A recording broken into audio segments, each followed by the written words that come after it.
answer for it, but you kind of solved it a little bit too, and that is the rhyme, which can sound artificial, but if it's done right, it's very, very powerful. Yeah. And I think you were putting too many pauses when you did it on stage, and the rhyme was obvious when you made it flow a little more and made it internalized because you went into the next line right away. But hit the rhyme word, and that may be the secret. I don't know. It's always different. But not to make it like an obvious poem. Yeah, it's not a poem. You know, Not to make it a poem. No. To make it speech, but not let us know that the rhymes are obvious. You know, the rhymes are obvious when you read it. Let me ask you this, to be the devil's advocate on this. Because I think one of the great things about doing Shakespeare is not backing away from the rhyme couplets. Mm-hmm. A lot of actors are embarrassed about these rhyme couplets because they're artificial. But the reality of doing Shakespeare is the reality of those rhyme couplets. So if you back away, you're backing away from the reality. As opposed, you know what I'm saying? It's contradictory to do that. So what would be true to Helena? Why would she make it a rhyme?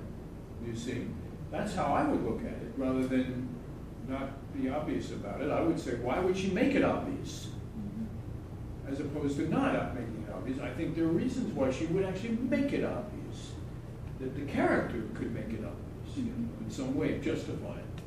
But I would say you're better off finding justification for doing that than backing away. A lot of particularly American, maybe it's not fair to say American actors, but probably compared to English actors, tend to stay away from, you know, hitting the rhymes as hard.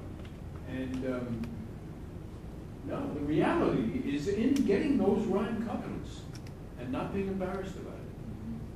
But you weren't. I think you were fine with it. Yeah, I think I don't so. think she, because you could always tell an actor when they're uncomfortable. You weren't. I just think if you connected it, maybe the lines and colored, I don't know.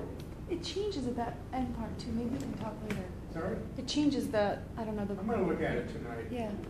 Don't forget don't forget that you're saying poetry. Yeah. And it's problematic because when we do contemporary work, the worst direction you never want to hear somebody say, you sound like you're acting when you're doing contemporary work. You don't want somebody to say you're overacting, it doesn't sound conversational what you're saying. Now if you translate and put that into Shakespeare's, you would immediately, if you try to do that with Shakespeare, you're not going to do Shakespeare justice. Because if you try to sound conversational in that way with Shakespeare, you're going to back away from the rhymes. You're going to cut down on the poetry, because you're going to say, well, that doesn't sound real. So I'm going to downplay the poetry.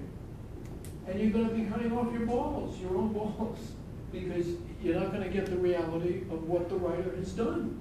So it's a dilemma for a lot of contemporary acting. How do you translate that? You can't just take that and translate it to Shakespeare and say, well, they cut back to sound real. The reality is in the poetry. It's a little different. Mm-hmm. Yeah, Shakespeare's world is poetic, and that's the reality. You hit the nail on the head. That's the reality. And Pete, I think with the Scottish play, what I liked how you played off the other actor.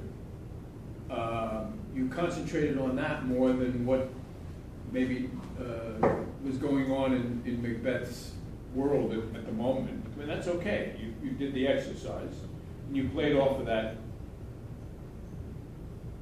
other actor. And you made it pretty natural, I thought. Because you were playing off the other actor, it seemed more conversational when you did it as a monologue before on Saturday. I thought. It kind of had more of a conversational feeling.